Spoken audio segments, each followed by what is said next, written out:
जय श्री राम दोस्तों। मैं कल्याण भगत स्वागत करता हूं आपका अंबे कल्याण चैनल पर। दोस्तों, बहुत सारे लोगों की समस्याएं होती है कि बहुत सारा परिश्रम करने के बाद भी हमारे जो कार्य है वो बनते नहीं हैं, बीच में ही रुक जाते हैं। तो अगर आप भी इस परेशानी से जूझ रहे हैं, आपके जीवन में भी ऐसे कष्ट आ रहे हैं, तो ये 3 कार्य आप जीवन में कर लीजिए। इसमें पहला जो कार्य आपको करना है वो ये है कि आपको हनुमान जी की पूजा अवश्य करनी चाहिए। हनुमान जी को संकट मोचन यूं ही नहीं कहा जाता दोस्तों। हनुमान जी महाराज सभी संकटों को दूर करने में समर्थ हैं। जिन लोगों का भाग्य साथ नहीं देता, तो हनुमान जी की आराधना करने से आपका भाग्य पूर्ण रूप से साथ देना प्रारंभ कर देता है। तो पहला जो कार्य है वो आपको यही करना है कि हनुमान जी की पूजा विधि विधान से आपको प्रारंभ करनी है। यदि आपके जीवन में लगातार धन संबंधी या अन्य कोई गंभीर समस्या बनी हुई है, तो आपको पंचमुखी हनुमान जी की पूजा पाठ करनी चाहिए। हर मंगलवार को किसी मंदिर में जाकर पंचमुखी हनुमान जी के सामने दीपक जलाना चाहिए और हनुमान चालीसा का पाठ किया जाना चाहिए। तो हनुमान जी की कृपा आपको प्राप्त होती है। हनुमान जी की कृपा से धन संबंधी कार्यों में, अटके हुए कार्यों में, शत्रु पीड़ा जैसी समस्याओं से आपको मुक्ति मिलती है और हनुमान जी की कृपा आपको प्राप्त होती है। और दोस्तों, यदि आपके लिए ये कार्य संभव नहीं है, हनुमान जी के मंदिर जाना भी संभव नहीं है, तो आप घर पर ही ये कार्य कर सकते हैं। घर पर आप पंचमुखी हनुमान जी की छवि चित्र के समक्ष हनुमान चालीसा का नियमित पाठ करिए और अपने दुखों से उन्हें अवगत कराइए।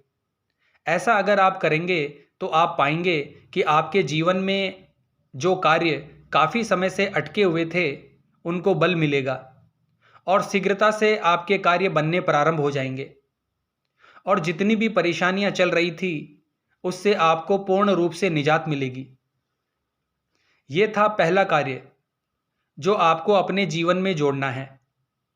अब मैं आपको दूसरा कार्य बता रहा हूं जो कि बहुत ही महत्वपूर्ण होने वाला है।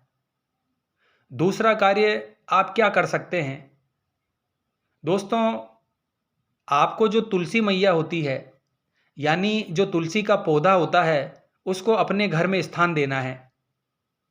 तुलसी माता की आपको नित्य प्रति पूजा आराधना करनी है और साथ ही एक लाल रंग की चुनरी तुलसी माता को ओढ़ानी है।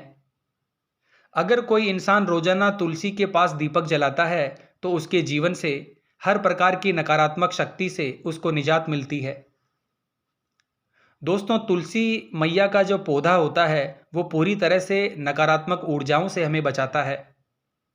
तुलसी माता का पौधा घर में प्रवेश करने वाली नकारात्मक ऊर्जाओं को रोकने में सहायक है और हमें सुरक्षा प्रदान करता है। दोस्तों, नियमित रूप से आप इसका पूजन करिए। आप पाएंगे कि आपके जीवन से सारे कष्ट धीरे धीरे शून्य होते चले जाएंगे। अब बात कर लेते हैं तीसरे नियम की। तीसरा नियम है कि जब भी आप पूजा विधि विधान करते हैं तो पूजा करके शंख बजाने से आपको कई लाभ मिलते हैं। जैसे बहुत से लोग होते हैं, पूजा तो करते हैं लेकिन शंख वादन नहीं कर पाते। तो दोस्तों, शंखनाद जब होता है तो उससे भी हमें बहुत से लाभ मिलते हैं। अब जानते हैं कि शंख वादन से होने वाले लाभ के बारे में। दोस्तों, अगर आप अपने घर के किसी हिस्से में आप वास्तु दोष को महसूस कर रहे हैं या आपके घर में बहुत सी चीजें अस्त व्यस्त रहती है, तो उससे भी नकारात्मक ऊर्जा घर में प्रवेश करती है। तो उस जगह पर आपको सुबह और शाम शंख बजाना चाहिए। यदि घर में शंख ना हो तो उसकी जगह आप पूजा करने के बाद जो पूजा की घंटी होती है, जो पूजा के स्थान पर रखी होती है, उसे आप बजा सकते हैं। इससे निकलने वाली जो ध्वनि होती है वो वातावरण में विद्यमान नकारात्मक ऊर्जा को शून्य कर देती है। तो इसीलिए अगर आप भी बहुत सारे देवी देवता की विधि विधान से पूजा अर्चना करते हो तो शंख की जो ध्वनि है उसका वादन अवश्य करें। जब आप शंख ध्वनि करते हैं उससे आपकी पूजा पूर्ण रूप से ईश्वर के चरणों में समर्पित मानी जाती है। इसके अलावा दोस्तों, बहुत से लोग क्या करते हैं, केवल जो पूजा विधि विधान होता है वो केवल इस प्रकार से करते हैं कि ये केवल एक कार्य है। कभी भी पूजा विधि विधान जो है ये हृदय से होता है। जब तक आप सहृदय उसमें सम्मिलित नहीं होते, यानी कर तो आप पूजा पाठ रहे हैं, मंत्र जाप कर रहे हैं, लेकिन आपके विचार कहीं और चल रहे हैं, आपका ध्यान कहीं और है, तो दोस्तों ऐसी पूजा अच्छी तरह से फलीभूत नहीं होती। क्योंकि पूजा भक्ति में हमारे अंतर्मन का बहुत बड़ा योगदान होता है। आप पूजा पाठ तो कर रहे हैं लेकिन आपका अंतर्मन कहीं और है, तो इस कारण से भी हमारी पूजा पाठ फलीभूत नहीं होती। इसलिए जब भी आप पूजा पाठ करते हैं तो उसमें थोड़ा समय निकाल लीजिए।